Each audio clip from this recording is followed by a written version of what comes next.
श्रोता प्रेमियों, मैं राम सागर शास्त्री आप लोगों के समक्ष रखने जा रहा हूं एक प्रसंग, प्रहलाद चरित्र। देखिए, व्यास जी लिखते हैं कि भ्रातरेवं विनिहते हरिणा क्रोध मूर्तिना हिरण्यकशिपु राजन परितप्य दृशा सुचा। जिस समय भगवान ने 12 अवतार धारण करके हिरण्याक्ष को मार डाला तो हिरण्यकशिपु भाई के शोक में डूब गया और रोष में भर गया कि जब एक लहू है दोनों का तो आए क्यों कर जोश नहीं। भाई भाई की विपदा में रह सकता है खामोश नहीं। संसार में सभी मिल जाते हैं परंतु भाई दोबारा नहीं मिलता। दोनों में एक ही खून होने के कारण भाई भाई की विपत्ति में खामोश नहीं रह सकता। आज प्रतिशोध की भावना से हिरण्याकशिपु ने तपस्या का सहारा लिया कि उसने सोचा जीवों पर जय साधारण एक समस्या है, पर देवों पर जय पाने को केवल हथियार तपस्या है।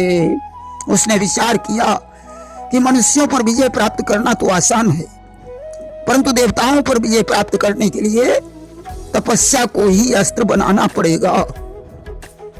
सते पे मंदर द्रोण्याम तपा परम दारुणम ऊर्ध्वबाहुर्नभो दृष्टि पादांगुष्ठा श्रितावनी। अस्तुआ मंदराचल पर्वत पर एक घाटी में जाकर अत्यंत दारुण तपस्या करने लगा। दोनों हाथ ऊपर उठाकर आकाश की ओर दृष्टि करके पैर के अंगूठे के बल पर पृथ्वी पर खड़ा हो गया। अब तो ब्रह्मा जी उसके समक्ष प्रकट हो गए। उन्होंने हिरण्याकशिपु से कहा कि उत्तिष्ठोत्तिष्ठ भद्रम, उत्तिष्ठोत्तिष्ठ भद्रम ते तपा सिद्धोऽसि काश्यपो वरदो हमनु प्राप्तो ब्रियतामीप्सितो वरः।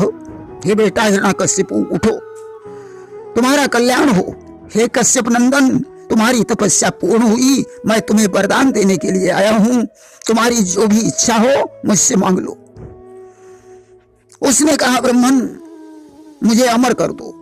ब्रह्मा ने कहा, पुत्र संसार में कोई अमर नहीं है, इसलिए तुम कोई दूसरा वरदान मांग सकते हो। उसने कहा, तो मुझे ऐसा वरदान दीजिए जो आज तक किसी को न दिया हो कि कुछ अधिक नहीं बस इतना ही, ऊपर न मरूं नीचे न मरूं, दिन में न मरूं निशी में न मरूं, बाहर न मरूं भीतर न मरूं। मेरी मृत्यु न ऊपर हो न नीचे हो, न दिन में हो न रात में हो, न बाहर हो न भीतर हो। ब्रह्मा जी ने एवमस्तु कह दिया। उसने कहा, ब्रह्मन अभी हमारी बात समाप्त नहीं हुई है और सुनो। हिरण्यकशिपु कहने लगा, दो यह भी वरदान, मार न पाए पशु कोई ना कोई इंसान। हमारी मृत्यु न किसी पशु से हो न मनुष्य से हो। ब्रह्मा जी ने एवमस्तु कह दिया। तब हिरण्यकशिपु ने कहा, नहीं कि नहीं किसी हथियार से काम हो मेरा तमाम, निडर बसूं संसार में जाने लोग तमाम। मेरी मृत्यु किसी हथियार या औजार से नहीं होनी चाहिए। ब्रह्मा जी ने एवमस्तु कह दिया। तब हिरण्याकशिपु ने कहा कि जितनी सृष्टि रची तुम होई, अब हम का मारी न पावई सोई। जितनी सृष्टि तुमने बनाई है उनमें से कोई मुझे न मार सके। ब्रह्मा जी ने एवमस्तु कह दिया। अब तो ब्रह्मा से वरदान पाकर हिरण्याकश्यपु बौरा गया। उसने नगर में ढिंढोरा पिटवा दिया कि आज्ञा दी मेरे शासन में, यज्ञ हो न कोई कीर्तन हो, देवों की जगह मंदिरों में केवल मेरा ही पूजन हो। मेरे शासन में कोई यज्ञ नहीं करेगा, भगवान का नाम नहीं लेगा, भगवान की जगह पर मेरा पूजन होगा। अब तो ऋषि मुनि शांत हो गए कि वरुण कुबेर सुरेश सूर्य दुर्दिन के मारे दीन हुए, साही उठ गई जमाने से सब निश्चर के अधीन हुए। यहां तक कि समस्त देवता निश्चर के अधीन होकर कार्य करने लगे। सहन भक्तों का हुआ प्रभु से विषम विषाद, हिरण्यकश्यप को पुत्र एक दिया नाम प्रहलाद। आज जब भगवान से भक्तों का दुख सहन नहीं हुआ तो उन्होंने प्रहलाद नाम का एक पुत्र हिरण्यकश्यप को दे दिया। बड़े होने पर प्रहलाद को शुक्राचार्य के पुत्र संड और अमर्ग पढ़ाने लगे। संभवतः गुरुजी प्रहलाद को हिरण्यकश्यप की तरह बना देते, परंतु एक दिन की बात है, प्रहलाद जब नगर में भ्रमण करने के लिए निकले तो उन्होंने अबा के पास बैठी एक कुम्हारी को देखा कि कुम्हारी रो रो कर खुद को धिक्कार दे रही है, कुछ मांगती जाती है, ईश्वर का नाम ले रही है। कुमारी रो रो कर कह रही थी, हे प्रभु बच्चों को सुरक्षित रखना। प्रहलाद ने जाकर कहा, अरे बुढ़िया तू किसका नाम ले रही है?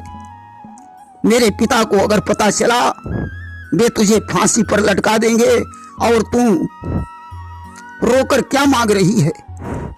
कुमारी ने कहा, बेटा एक मलैया में बिल्ली के 4 बच्चे थे, मैंने धोखे से वह मलैया भी हवा में लगा दी, इसलिए मैं भगवान से प्रार्थना कर रही हूं कि हे प्रभु उन बच्चों को जीवित रखना। प्रहलाद ने कहा, बुढ़िया तू पागल हो गई है, भला इतनी आग में बच्चे कैसे जीवित रह सकते हैं? कुमारी ने कहा, बेटा मुझे पूरा विश्वास है कि भगवान उन बच्चों को अवश्य जीवित रखेंगे। कि वे लीलाधर अवश्य अपनी तुमको लीला दिखलाएंगे, देखना इसी ज्वाला में से बच्चों के प्राण बचाएंगे। प्रहलाद ने कहा, बुढ़िया सुबह मैं आऊंगा, आवा मेरे सामने खोलना, अगर बच्चे जीवित निकले तो मैं तुझे अपना गुरु मान लूंगा, अन्यथा पिताजी से कहकर तुझे फांसी पर चढ़वा दूंगा। अब तो ज्यों सवेरा हुआ प्रहलाद जी पहुंच गए। कुमारी ने रोते धोते हवा खोला, सारे बर्तन पके हुए हैं, परंतु जिस मलैया में बिल्ली के बच्चे थे उसमें आंच ही नहीं लगी। अब तो बच्चों को जीवित देखकर प्रहलाद कुम्हारिन के चरणों पर गिर पड़े, बोले, माता मुझे क्षमा करना, मेरे पिताजी धन के घमंड में अंधे होकर अपने को भगवान समझ रहे हैं, आज मुझे भगवान की शक्ति का पता चल गया है। चढ़ा वहीं प्रहलाद पर अचल राम का रंग, पढ़ने लिखने आदि का बदल गया सब ढंग। अब तो प्रहलाद का पढ़ने लिखने का ढंग ही बदल गया, वे राम नाम को ही पढ़ने लगे, यहां तक कि सभी बच्चों को उन्होंने राम का नाम सिखा दिया। अब तो सारे बच्चे राम राम पढ़ने लगे। गुरुजी ने प्रहलाद को बहुत डांटा फटकारा। प्रहलाद ने कहा, गुरुजी चाहे कुछ भी हो जाए मैं इस नाम को नहीं छोड़ूंगा। गुरुजी ने हिरण्याकश्यप से शिकायत की कि एकदा सुरराट पुत्र मंक मारो पिलालयन, पप्रच्छ कथितां वत्स मन्यते साधु यदु भवान। एक दिन हिरण्याकश्यपु ने अपने पुत्र प्रहलाद को गोद में लेकर पूछा, बेटा बताओ तो सही, तुम्हें कौन सी बात अच्छी लगती है? प्रहलाद ने कहा, पिताजी संसार के प्राणी मैं और मेरे के चक्कर में पड़े हैं, इसलिए उन्हें वन में जाकर भगवान की शरण ग्रहण कर लेनी चाहिए। भगवान की भक्ति 9 प्रकार की होती है।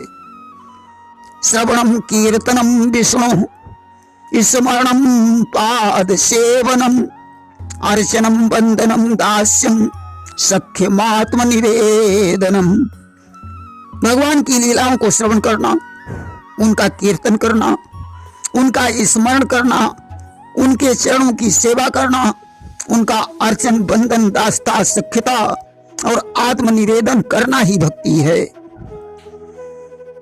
भाई धन स्त्री पशु पुत्र पुत्री महल पृथ्वी हाथी खजाना, यहां तक संसार का समस्त धन क्षणभंगुर है, इसलिए भगवान की शरण में जाना ही श्रेष्ठ है।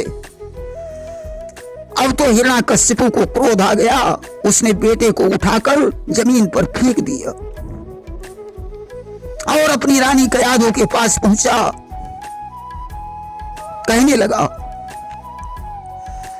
कि तुम मां हो अगर कुशल चाहो तो इसको वही असर दे दो, वरना यदि मेरी रानी हो तो इसको अभी जहर दे दो। तुम मां हो, अगर कुशल चाहती हो तो इसको समझाओ कि विष्णु ही असली शत्रु है, और यदि नहीं मानता है तो इसे जहर देकर मार डालो। रानी ने प्रहलाद को बहुत कुछ समझाया, जब नहीं माना तो जहर का प्याला पिलाना ही पड़ा।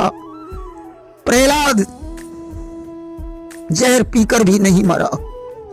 हिरण्याकश्यप ने सोचा हो सकता है रानी की चालाकी रही हो, उसने शेष जहर नौकर को पिला दिया, नौकर मर गया। अब हिरण्याकश्यप ने नागों को मंगवाकर एक कोठरी में प्रहलाद के सहित बंद करवा दिया। प्रहलाद फिर भी नहीं मरा, फांसी पर लटकाया, फांसी का फंदा छूट गया। मदमस्त हाथियों के आगे बांध कर डाल दिया, हाथियों ने उसे बंधन मुक्त करके पीठ पर बैठा लिया।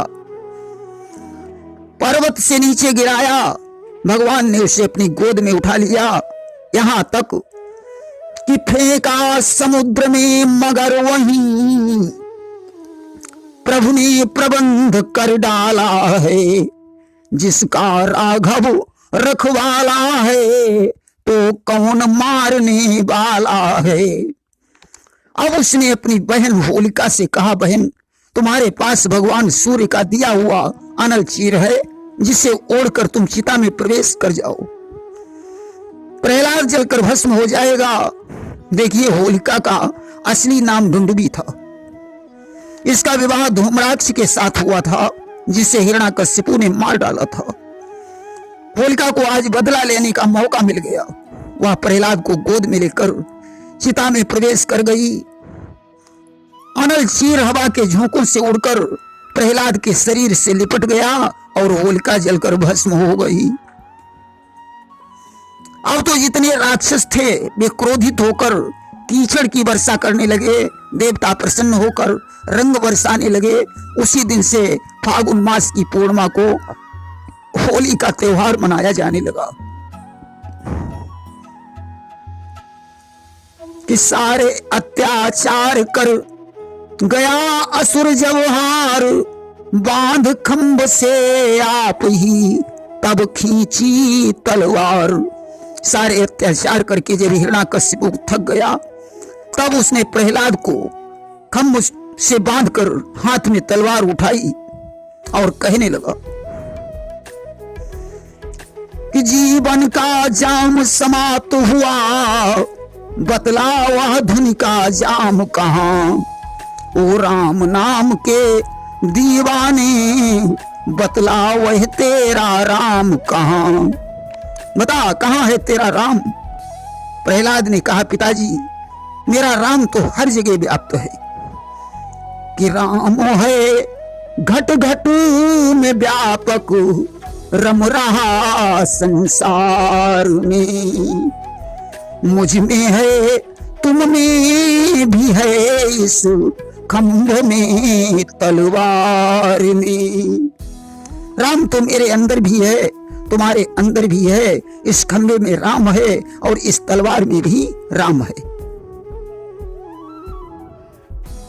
ये खंगम